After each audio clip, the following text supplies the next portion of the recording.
అసలు కాంగ్రెస్ పార్టీలో నిజంగా మీ నిజమైన కాంగ్రెస్ వాళ్ళు, నికాసైన కాంగ్రెస్ వాళ్ళు మీకు దమ్ము లేదా? మీకు ధైర్యం లేదా? మీ ముఖ్యమంత్రి అయ్యే సత్తా లేదా మీకు? ఎవరో ప్యారచుటు వ్యక్తి మీ పార్టీలోకి వచ్చి ముఖ్యమంత్రి అవుతుంటే మరి మీరేం చేస్తున్నట్టు? మీ తలకాయలు ఎడబెట్టుకుంటున్నట్టు? అంటే రేవంత్ రెడ్డిని చూస్తే మీకు స్విచ్ పడుతుందా? అంత దమ్ము లేదా మరి మీకు? మీరు పార్టీని మీ సీనియర్ నాయకులు అంటారు, పార్టీలో కష్టపడ్డామంటారు, మరి మీ సీనియర్ నాయకులకు మీకు దమ్ము లేదా? కాంగ్రెస్ పార్టీని తెలంగాణలో అధికారం తీసుకొచ్చే దమ్ము మీకు లేదా? రేవంత్ రెడ్డిని చూస్తే మీకు భయం అవుతుందా? మరి అసలైన కాంగ్రెస్ వాళ్ళు ఏం చేస్తున్నట్టు? ఏం కథ? ఏం పాలన నడుస్తుంది తెలంగాణలో? చంద్రబాబు పాలన నడుస్తూ ఉంది, కాంగ్రెస్ టీడీపీ పాలన నడుస్తూ ఉంది. మరి కాంగ్రెస్ వాళ్ళు ఏం చేస్తున్నట్టు?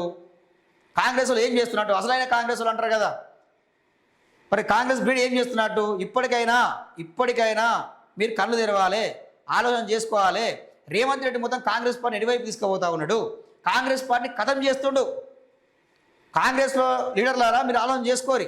రేవంత్ రెడ్డి కాంగ్రెస్ పార్టీని ఖతం చేస్తుండు. ఇది మీరు గ్రహించుకోవాలి. మీ అసలైన కాంగ్రెస్లో బయటికి రావాలి, ఉద్యమం స్టార్ట్ చేయాలి, కొట్లాడాలి. అది లేరా? కాంగ్రెస్లో ముఖ్యమంత్రి అయ్యే అభ్యర్థులు లేరా? క్యాండిడేట్లు లేరా? మీకు దమ్ము లేదా?